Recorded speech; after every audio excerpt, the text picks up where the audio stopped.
Sectum Sempra. Snape created Sectum Sempra, then hid it, because even he knew what it could do. The spell doesn't just slice, it tears, rips open the skin like a blade with a mind of its own. Blood pours fast, too fast, and it doesn't stop. When Harry used Sectum Sempra on Draco, the corridor turned red in seconds. Cuts opened across his chest, deep and jagged. No mercy, no time to undo it. Madame Pomfrey couldn't heal it, only Snape could. Because Sectum Sempra doesn't respond to normal healing. Not even magic can fully reverse it. The curse doesn't just damage flesh, it scars, deep, permanent, and ugly. The kind that doesn't fade with time. The kind that tells you who cast it. The spell doesn't ask what you meant. It only answers with pain. It was written for enemies, and it makes sure they never forget. Polyjuice Potion. It's not a curse. It's a potion. But that doesn't make it safe. Polyjuice changes your shape, your voice, your scent. It rebuilds you from the inside out. And if your body rejects the Polyjuice Potion, it lets you know. When Hermione used a cat hair by mistake, she didn't just grow ears. She became part cat. Full transformation. Painful, uncontrollable, and impossible to reverse without hospital help. Her face warped. Her voice failed. For days, she wasn't herself. And no one knew how long it would last. But even when it works, it hurts. Your insides twist.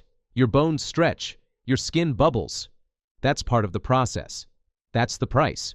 Stay too long in someone else's form, and you start to lose yourself. You forget your own voice, your own face, your own mind. The potion wears off, but the confusion doesn't. Polyjuice doesn't just change what people see, it takes something with it when it goes. Time Turner. Time travel is legal, but barely, and only under the Ministry's eye, because they know what happens when you use it wrong, or use it twice. The Time Turner is not made for risk, but it brings it anyway. Hermione was trusted with one. Just one. And she used it with precision. But when she and Harry broke the rules to save Sirius and Buckbeak, they did more than bend time. They rewrote it. And no one knew what might fall apart because of it. Time Turners come with risks, spatial confusion, memory lapses, chrono disorientation. People lose track of days, age differently, come back wrong, sometimes not at all. Because time doesn't like to be pushed. And if you see yourself, if you speak to the wrong version of someone, time punishes both. The timeline is not elastic. It breaks. And when it does, even magic can't put it back together. Obliviate. One word, one flick, and everything vanishes. A memory, a name, a face, gone like smoke. That's the promise of Obliviate. But it never says what it might take along with it. The spell is meant to protect, to hide magic from muggles, to erase danger, but it doesn't know when to stop. Gilderoy Lockhart tried it with Ron's wand. It backfired, and he forgot everything. His whole identity. His self. Obliviate isn't precise. It slices through the mind like a blade. Sometimes it takes too little. Sometimes too much. Families are erased. Friends become strangers. Entire lives vanish. And it's not reversible. No counter curse. No potion. No charm. Once a memory is gone, it stays gone. And the hole it leaves behind never fills properly. Victims feel something is missing. They just don't know what. Obliviate doesn't just clean up messes. It creates new ones. Ones you can't even remember making. Animagus. Becoming an animagus isn't illegal, but doing it wrong can destroy you. It's one of the hardest magical transformations in the world. Not because of the steps, but because of the risk. If you mess up the animagus process, you get stuck. Half human, half animal. No voice, no hands, no way out. You can't reverse it with a spell. You can't undo it with help. The change locks in. Forever. Even when it works, there's danger. The longer you stay in animal form, the more your human mind starts to fade. Your thoughts shift. Your instincts take over. You forget speech. You forget people. You forget yourself. Peter Pettigrew lived as a rat for 12 years. When he returned, he wasn't fully human anymore. He flinched, twitched, betrayed without blinking, because rats don't feel guilt, and neither did he. Becoming an animagus isn't just physical, it's psychological. If you stay too long, you don't just forget who you are, you stop wanting to remember. Apparition. Apparition is fast, convenient, and magical, but only when it works. When it doesn't, it turns into something else entirely. Splinching. That's what they call it when a part of you gets left behind. A leg, sometimes an arm, flesh torn straight from bone. The spell doesn't stop to ask if you're ready. It takes what it needs and leaves the rest. Ron experienced it during the hunt for Horcruxes. The pain was instant. He nearly passed out before they could stop the bleeding, and that was with skilled help nearby. Most aren't that lucky. Apparition requires complete focus. The moment you hesitate, the spell punishes you. And once you've splinched, the fear never really goes away. Every jump feels like a gamble. Every landing feels like a dare. The ministry teaches it with warnings, but the real lesson is simple.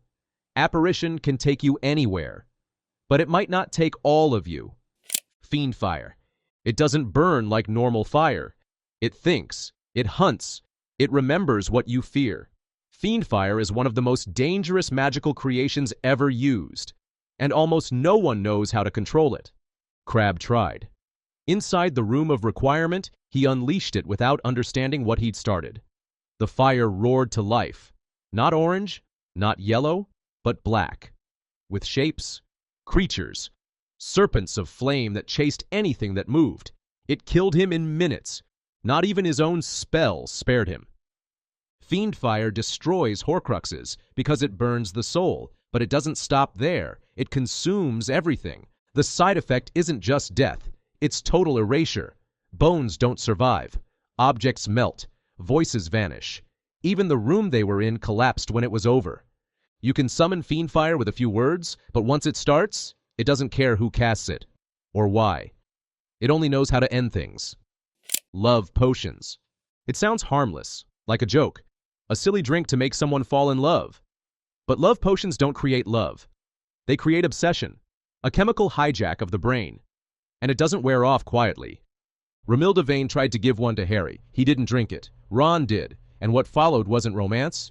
It was madness. His mood shifted instantly. His eyes glazed. He couldn't think straight. His voice changed. His loyalty warped. Love potions attack the will. They replace it with fantasy. Over time, the effects get worse. Prolonged exposure leads to memory issues, emotional dependency. In some cases, even long-term psychological damage. Merope Gaunt used one on Tom Riddle Sr. It worked. But when she stopped dosing him, he fled. The moment his mind cleared, he ran. The magic didn't leave love behind, just regret. And a child with a shattered past. The worst part? The victim never knows they've been changed. And by the time they do, it's already too late. Horcrux. There is no spell for this, no incantation, only murder, and the will to split your soul in half. That's how you create a Horcrux. That's the price. Each time a Horcrux is made, the soul tears, but it doesn't heal. It shreds. Voldemort did it 7 times, and the result was clear. His voice changed. His face twisted.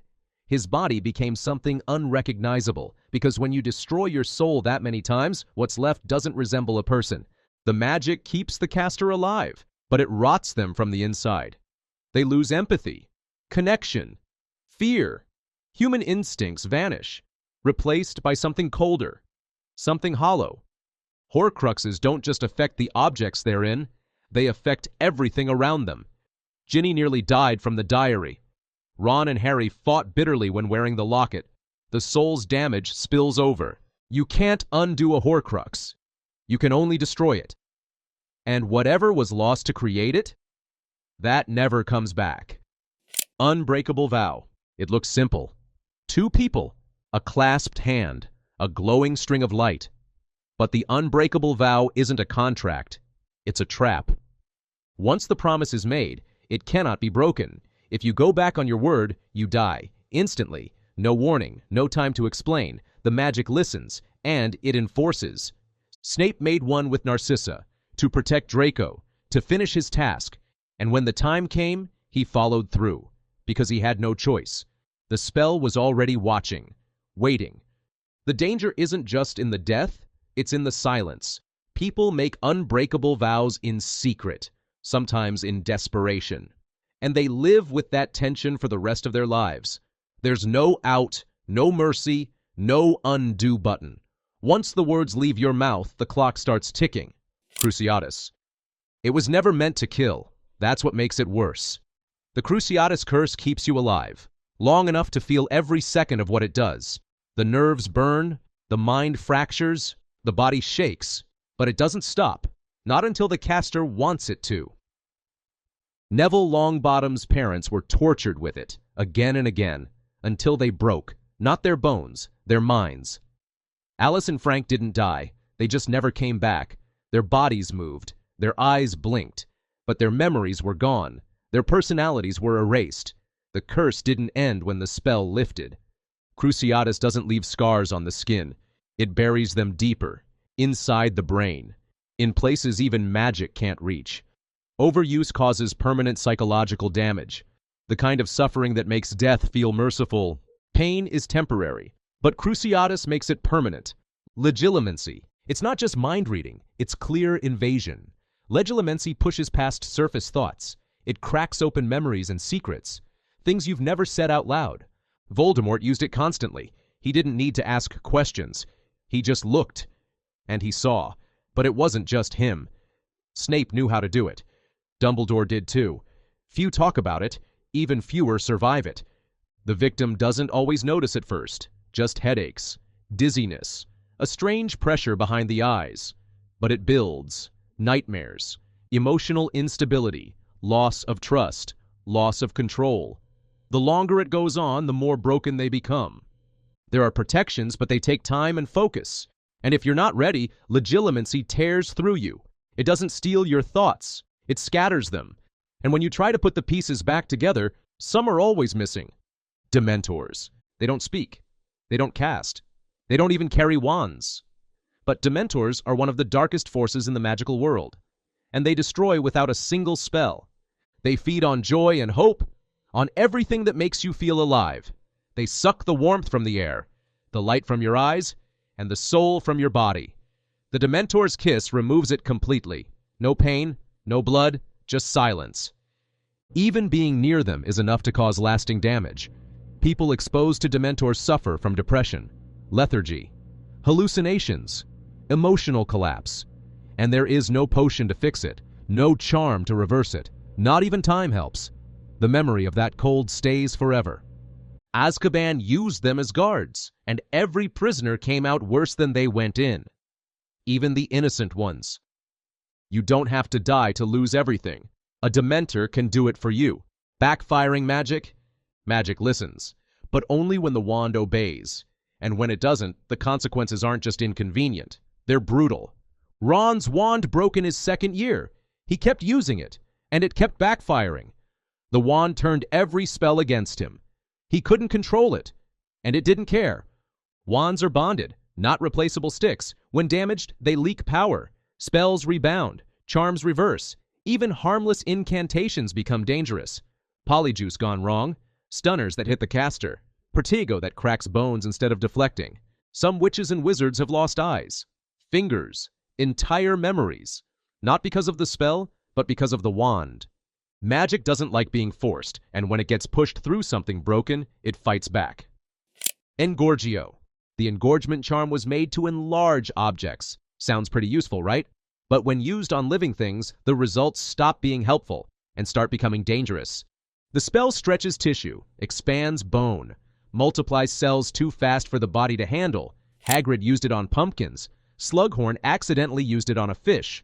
Both survived, barely. But when cast wrong on people, the pain is immediate. Eyes swell shut, tongues triple in size. Internal organs stretch until they burst. The magic isn't intelligent. It doesn't know when to stop. Engorgio follows magical energy, not logic. And if the caster loses focus mid-spell, it spirals out of control. The swelling spreads. The tissue tears. Some cases end in magical emergency wards. Others in permanent disfigurement. A joke gone wrong, a duel taken too far. That's all it takes. Because Engorgio is not a toy. It's a ticking bomb. Imperious Curse. It doesn't hurt. That's the problem. The Imperious Curse slips into the mind like a warm hand, and then it takes over. Victims smile while being controlled. They walk, obey, kill, all without screaming, all without resistance. But inside, something breaks. The voice of doubt, the ability to say no. It gets quieter until it disappears. During the war, witches and wizards were placed under Imperius for months. When the curse lifted, they didn't recognize themselves. Some cried, some laughed, some never spoke again. They were rewritten. Prolonged exposure causes emotional flattening, panic attacks, night terrors. The mind forgets how to fight back, and in some cases, never relearns. The Imperius curse doesn't just take control, it empties the room inside your head and locks the door behind it. Permanent sticking charm. It sounds harmless. It's used for posters and decorations, a way to hang things without nails. But the permanent sticking charm isn't meant to be removed. Ever. Sirius Black's mother used it to lock her portrait to the wall. Not even fire could touch it. Not even magic could scrape it off. It stayed screaming for years, through everything. Once cast, the charm fuses the object to its surface. Even if the caster dies, the spell doesn't fade. It becomes part of the house, of the wall, of the curse. The side effects come later. Rooms that can't be cleaned. Items that carry energy long after they're relevant. The permanent sticking charm doesn't just hold things in place, it seals the past, whether you want it there or not. Memory modification. Obliviate clears memory, but modification rewrites it, changes the timelines, alters the truth, makes someone believe in something that never happened, and when it fails, the mind shatters.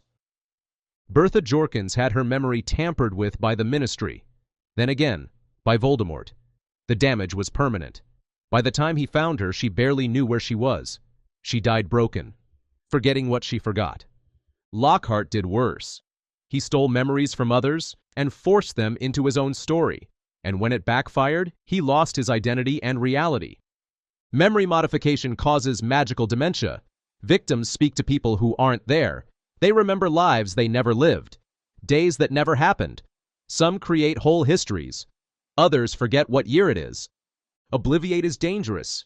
But memory modification, it's a weapon disguised as a mercy. Magic doesn't just change the world, it changes the person using it. Some damage you see as blood and bruises, but most of it goes deeper into places not even wands can reach again. The spells work. That's never the problem. The problem is what they leave behind. Because in the wizarding world, the most dangerous part of magic isn't the wand. It's what happens after the light goes out. So now you know the price.